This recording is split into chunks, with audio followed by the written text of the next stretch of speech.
Hello and welcome to My Voice podcast. It's the first time I'm actually recording in a podcast studio, and it's the first time I'm doing it on video.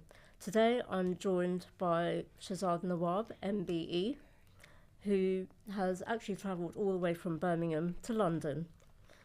Shezad is a deaf British Asian award-winning entrepreneur, international speaker and author. He has over 20 years experience in investment leadership and global business, and is committed to empowering deaf people in establishing and growing businesses. I'll be speaking to him a little bit about his early life and what life was like growing up being deaf, his career and work, and the communication barriers faced by deaf people in the deaf community. So welcome, Shezad. Thank you for joining me. So I'm going to start off and ask a bit about your early years. And you were born deaf, so please can you tell me what life was like growing up and what challenges did you face? So I was born and raised in Birmingham. I'm profoundly deaf, so I was born deaf. And my parents didn't know why I was deaf. We don't know if it was genetic, but my parents are related, they're cousins, so that could happen. There could be like a genetic clash.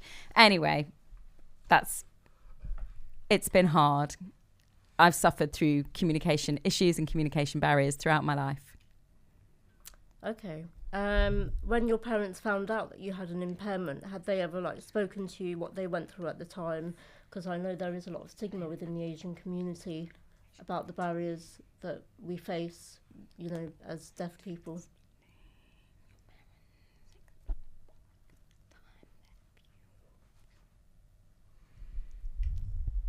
Well, I know that the British Asian community are concerned about disability and do want to avoid talking about it. However, I'm very lucky. My parents have had great education. They've got a great attitude.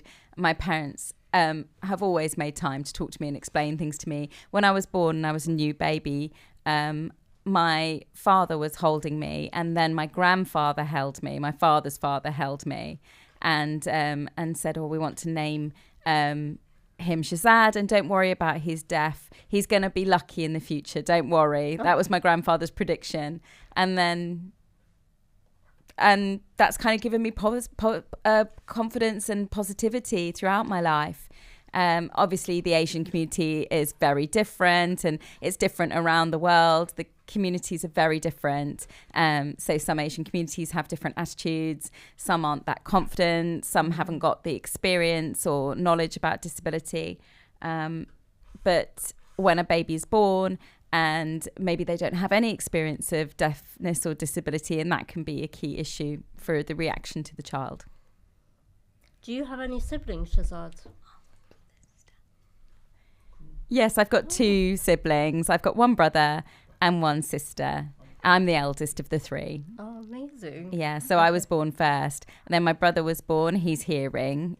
He's great. He's an accountant. Wow. He's really intelligent. And then my younger sister was born, and she's hard of hearing, so she's partially deaf. So that's the three of us. Oh, I didn't know about that. So that's really good to know.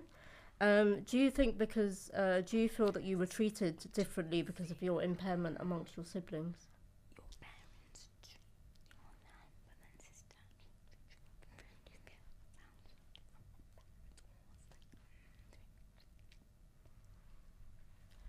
I feel I saw my baby brother born and then my sister born, and we grew up together. I feel that my parents treated us differently in different ways because we're not all equal. We're different in different ways. So we've got different passions, we've got different skills, we've got different sort of levels of intelligence. So my parents very good at watching each of us and seeing what they wanted to do, whether it was sign language or speaking or singing. You know, they wanted to develop our passion. So I'm so lucky with the parents that I have. My parents learned the first level of British Sign Language.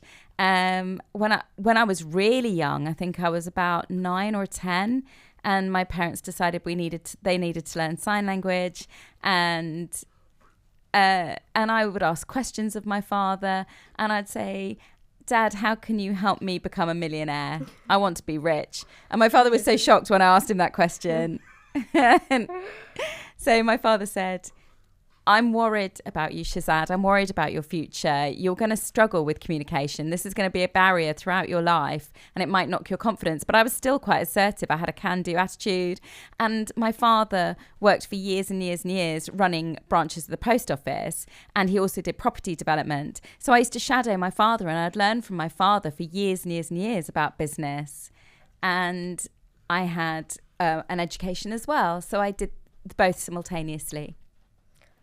So we're going to go on to your education now. So a little bit about your education, Shezad. Did you go to mainstream school? Yes.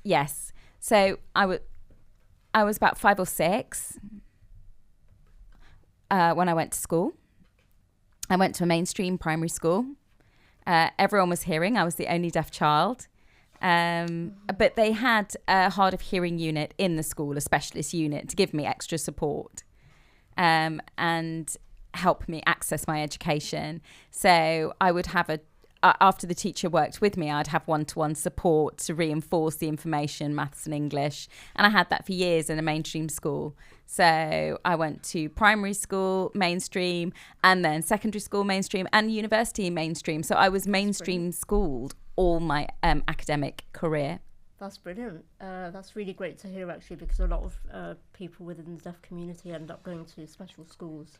So that's really great to hear, actually.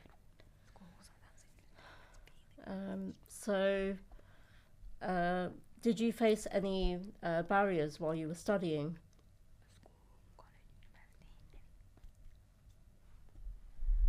Yes. And I'm thinking about school and college. When the teacher would arrive, sometimes the interpreter wouldn't turn up, or there might be different interpreters every day. And I want my interpretation to be clear. I want to have a relationship with my interpreter so I understand them. If I have a different interpreter, I might not get access to the right information. The teachers weren't deaf aware. I had to sort of explain about deafness and deaf issues to them. Yeah, it was tricky. It was tough in education. So were you the only deaf? You were the only deaf person in your class? Yes, I was the only one. Yes, absolutely, for sure. That must have been really difficult for you, Shezad. Yes, it was really difficult. And I went through school and college and university, and I was the only deaf person. So I'd always sit at the front so I could watch the tutor, with my interpreter sitting opposite me as well. And all the class and the students would be behind me at the back, and they'd all be hearing. I was always sat at the front. And the tutor would speak, and the interpreter would have to match the pace of the tutor, which could be really, really fast as well. And I'd also have an electronic note taker as well, so someone taking notes for me. So if I'd finished anything, I could read my notes when I got back home. And if I felt I was missing some information, I would have the notes to read as a backup. When you went to university, Shezad, what did you study? So I went to Birmingham City University. And I started in 2006, and I went there till 2009. And I did a BA in business and marketing. Okay, that's great. So we're going to go a little bit to talk a bit about your family. So I've heard from yourself that you've got kids that are hearing. How is it for them growing up with deaf parents?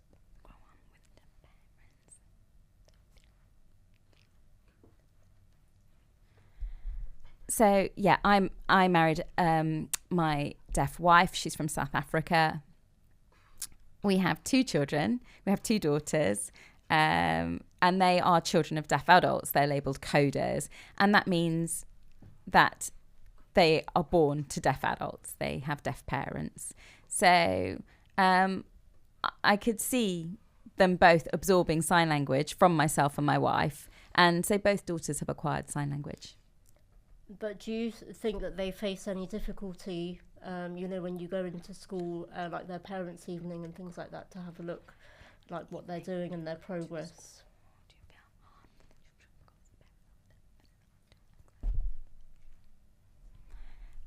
Yeah, it's definitely a big challenge. It's hard. For example, it might be that the teacher might arrange things urgently or last minute, and you're trying to get an interpreter last minute. That's really hard. And then if you're relying on written communication, it takes forever, so you have to be really patient. So there were things that we missed in the children's education. Obviously when things are booked in advance, that's fine. Parents' evenings or meetings booked in advance, that's no problem. It was emergencies that were the real issue, where we didn't have sufficient communication access. Thank you for that, Shezad. So I'd like to go a bit now to talk a bit about your career. So have you always been self-employed, and how did you sort of get motivated to go into business?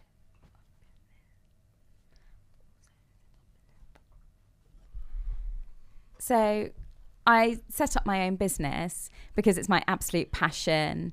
Obviously, I've seen my father run his own businesses since I was 10, and throughout the college and university, I've run business and worked in my father's business. So I've developed those skills. And so I'm really keen to train deaf people and pass those skills on to them, and encourage deaf people to set up their own businesses, have their own innovative ideas to create products or services in a range of different industries.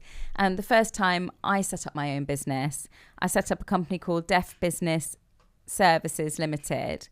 That was the first business that I set up, and I had a brand. I did advertising and media, social media and networking. I printed business cards that I would give out at networking events. I would go with an interpreter. Everyone would be hearing. I'd be giving out my cards. I'd be having discussions and networking.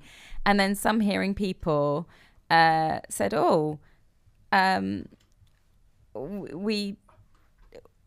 we are confused about the name of your business because you've got the word deaf in the business title.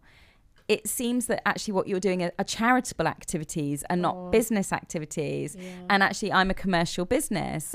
My aim is to make a profit. So I realized that actually my branding and my name of my business was a mistake. So I actually changed it to management consultancy services and business coaching and entrepreneur leadership. So everyone then realized that's the nature of the business, and there was no confusion. It's a profit enterprise.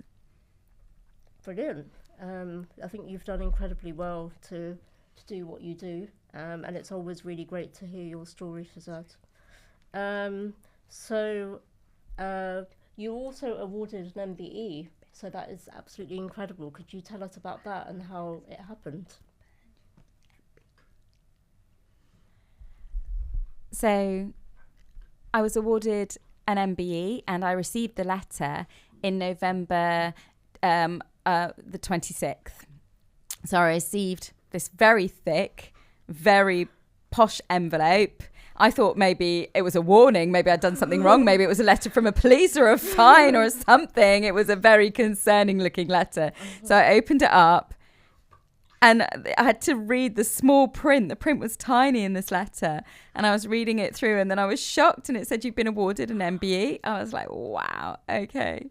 So, and I was shouting. I think I was making just noise when I was reading, and my mum came running out and said, "What's wrong? What's happened?" And then my brother came as well and said, "What's happened, Shezad?" And I showed them the letter. I said, look at this letter. And they were both incredibly shocked. And then they started running, telling other members of the family. My wife was asleep, so she thought it was a fine. Is it a problem? Is it a court summons? What's going on? And anyway, so I got her out of bed and I said, "Look at this letter." And she was so surprised. She was so shocked. "You've been awarded an MBE." So then I waited for my father to come home. So we wanted to surprise him. The family knew, but we kept it really secret to give my father a big surprise. I said to my father, "I've been awarded an MBE," and my father was so surprised, said, "Congratulations." And then he read the letter, but he said, we've got to keep this absolutely confidential for about 6 to 8 weeks. We've got to keep this confidential. It's very clear in the letter. So from November, when I received the letter, until the 1st of January, I had to keep everything really, really secret. It was so hard. You couldn't say a word to anyone except your closest family. So after New Year's Eve, New Year's Day, the honours list was announced in the newspaper, and then I had to go on March the 20th, 2017. I went to Buckingham Palace. So he's had it since 2017? 2017. Yeah, it was 2017 that I received the award. So it was March 2017. I went to Buckingham Palace, looked around Buckingham Palace. I mean, obviously the first time I'd ever been in. I'd seen the red carpets in the corridors, everyone in their military clothing, like guards in these incredible military suits. The artwork in the corridors was incredible. I mean, huge pieces of artwork along the corridors. People like royal family members, kings and queens from generations ago. Portraits were hanging in the corridors, and also there were vases of flowers, which I mean, you can see, you know, vases are like £50,000, £70,000 vases in the corridors. Absolutely beautiful. You weren't allowed to use your phones. You had to hand in your phone. I wanted to take some secret pics, but I wasn't allowed. I had to have empty pockets. And my parents and my wife came to support me. It was only myself and my interpreter that went in to walk down the corridors of Buckingham Palace. My parents and my wife were taken to another reception area. So we went winding down these corridors like a maze. And then suddenly someone came up to me, and it was a cleaning staff member, and signed at me and said, "How are you?" And I didn't realise. Amazing. I was like, "You're a sign language user," and they said, "Yeah, I can sign." So that was amazing. So I said, "Oh, thank you." And the interpreter was looking at me, thinking I knew this person, but I didn't. It was just an accidental kind of meeting, and you also have training before you go in on how to walk, the politeness markers, how to show your signs of respect, how to nod your head or bow when you get your MBE. And you saw people getting MBEs, CBEs, OBEs, SIRs, knighthoods. So everyone was sort of getting different awards, and that was amazing. And I was young. I was 33 at the time when I got my MBE, and I thought everyone else was much older than me. They all looked in their sort of late 40s, 50s, 60s. So I felt quite young when I was there. It was surprising. And then I got my MBE awarded by Prince Charles at the time, who's now King Charles, obviously, and shook hands, and he put the medal on me. We had a nice chat, only for 5 minutes, just a quick chat with King Charles, and people wanted to know what was going on, and the music was actually put up quite loud so we could have a private conversation, myself and King Charles. And once I'd been awarded the MBE, then the cleaning staff came back to me again and said, "Congratulations, well done, this is wonderful." So I was like, "Oh, thank you very much." And then after that, we had photographs. You have to hold up your medal and have a photograph shown of your medal. It was just an amazing day. It was the most incredible experience. Wow, that sounds really full on, but many congratulations, Shezad. That's an amazing achievement, and especially within the deaf community, it just shows that, you know, anything is possible. So thank you for sharing that. So I'd now like to go on to talk a bit about your writing. You're an author. So could you just tell us a bit about becoming an author and how that journey sort of started and what inspired you to get into writing? Absolutely. So prior to COVID, I decided that I did want to write a book, but during COVID, all my business activities were sort of put on hold or went online. It felt very boring being stuck at home. So I thought, well, why not write my autobiography and about being born deaf and going through my life to achieving an MBE. So this is my book. I'll just show this to everyone. So this is my life story, really. So being born profoundly deaf, and then finishing with being awarded an MBE. It covers sort of my successes, my challenges, my failures, and because people want to know more about me, and people have asked, who is this entrepreneur Shezad Nawab? You know, where have you come from? What's your experiences? So I thought, actually, I want to write my official story, my official autobiography. So it was published in 2022. Wow. How was it sort of getting a publisher on board? How easy was that for you?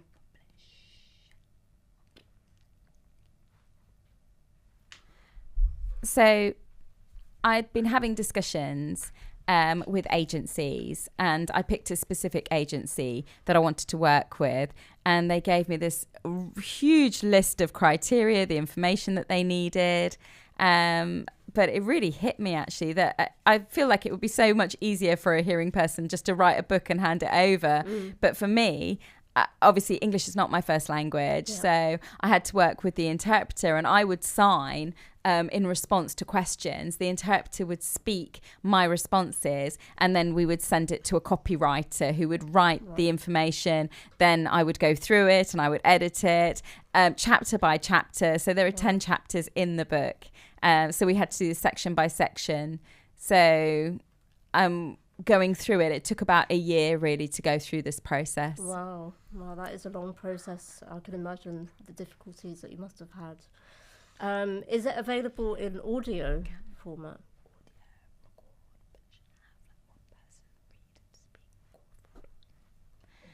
No, I've only got the printed version currently. I haven't got a recorded or an audio version of the book at the moment. And where is it available to purchase?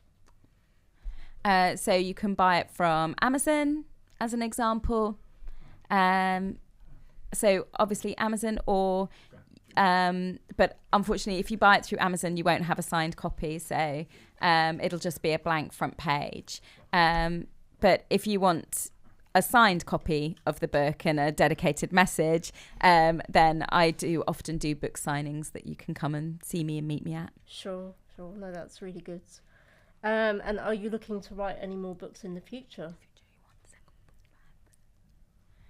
Yes, definitely. I definitely have a second book planned. So last November, I flew to Scotland, and then I flew to Dubai. Wow. And I was sitting next to someone who I was having a discussion with, and I showed them that I had already one book published, and they said that was very, very interesting.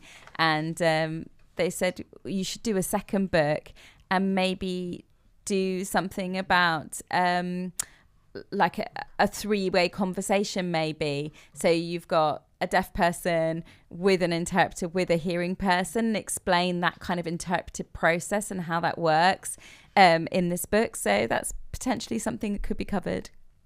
Okay, that's brilliant, Shezad.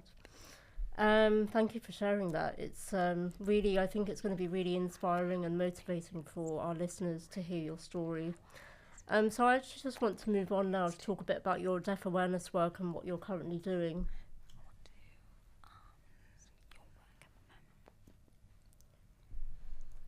So at the moment, I've been doing quite a lot of public speaking, a lot of workshop training.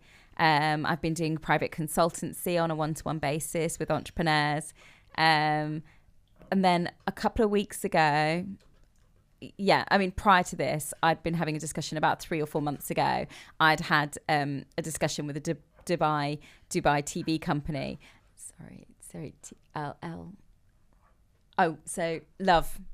Love in Dubai is a TV program, and I've been having discussions with them. And then a few weeks ago, I flew over to Dubai into a big television studio. It was amazing, and there were three people interviewing, so 2 people on the panel and an interpreter as well. It was live TV, so it was a live broadcast, which was amazing. They asked me loads of questions, had a big discussion. That was my first time being, live streamed on a television broadcast.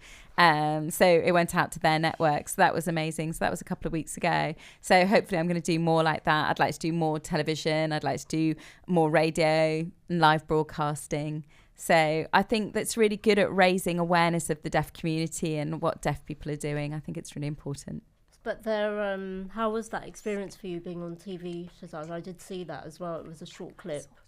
And is there sort of the signing, is that different because it's Arabic?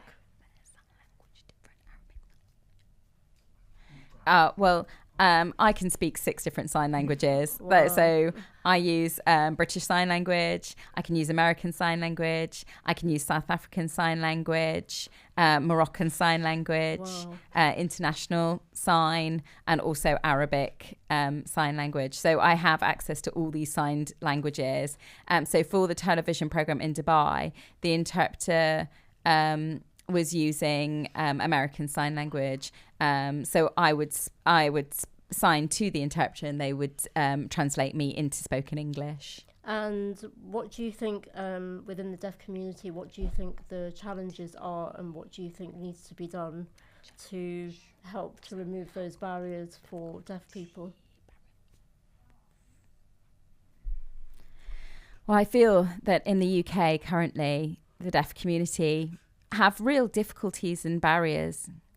I think it's that I know that I have skills and areas of interest, but I think in the deaf community there are real challenges. There are levels of education are lacking. So English is not always the first language. So people aren't confident with reading and writing English. So when you want to set up a business, you have to write a business plan.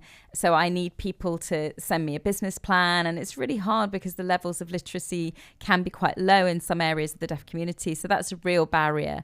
Obviously, people might want to go and start a business. They have to get a bank loan. So you have to go and talk to the bank. That becomes a communication barrier. You don't know if you're going to be a not-for-profit or you're going to be a limited company. Are you going to be a charity? How's your business going to be structured? Also, you need to know about accounts and tax. These are really complicated, heavy topics for deaf people, and a lot of the information is only available in written format with lots of jargon and technical language. And there's huge barriers for the deaf community. So I think in the future I would look to kind of cover this gap of business education in the deaf community. Thank you for that, Shezad. So what are your ingredients for success?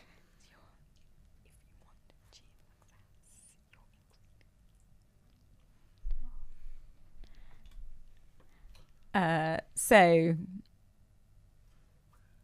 I think try and try again. Yeah. Imagine yourself where you want to be. Well, you've done incredibly well, Shezad, to achieve what you have. So, and I've got a few more just final questions. So what are your top tips for deaf people who want to start and pursue a business? You could either give 3 or 5. It's up to you.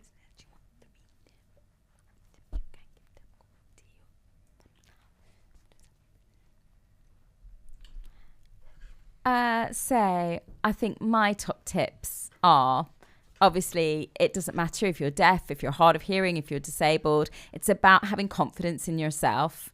Think about your skills, your knowledge, your experience. Don't procrastinate.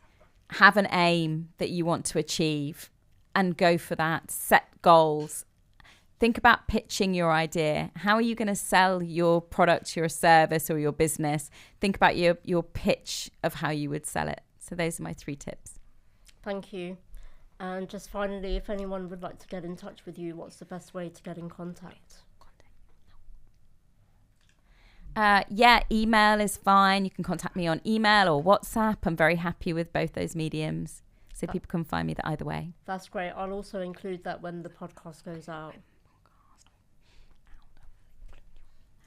Okay. Thank you so much for your time, Shezad. It was a pleasure to have you here in the studio, and I look forward to doing the next one. So thank you so much for coming. Yeah, definitely. I'll definitely come back again. Yeah, definitely. Thank you, Zubee. Thank you. Thanks.